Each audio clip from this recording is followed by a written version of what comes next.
Sa sports, malaking tulong para sa Gilas Pilipinas ang paglalaro sa pocket tournament sa China, ayon kay head coach Chot Reyes.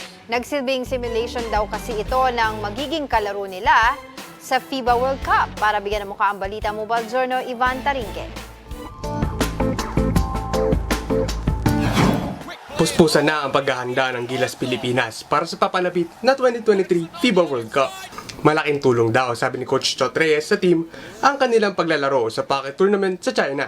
Dagdag pa ni Coach, playing Senegal and Iran simulated kung ano ang playstyle ng mga teams na makakaharap ng Gilas sa group stage. Iran plays a very Euro style of game. If you watch the games, you will see that they play a very Euro type basketball.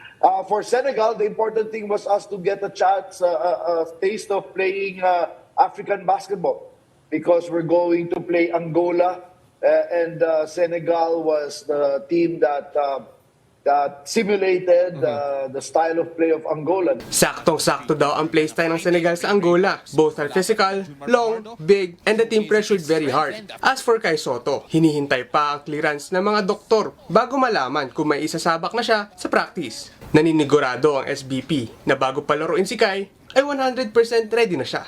Nanawagan naman si Coach Chot na suportahan ng bawat Pinoy ang Gilas sa darating na World Cup. Ngayon, more than ever, kailangan ng ating mga players ang suporta ng mamamayang Pilipino. Habang tuloy-tuloy ang practice ng Gilas, magko-compete naman mamaya ang Philippine Women's National Volleyball Team sa pagsisimula ng second leg ng 2023 Southeast Asia V-League sa Chiang Mai, Thailand mamaya.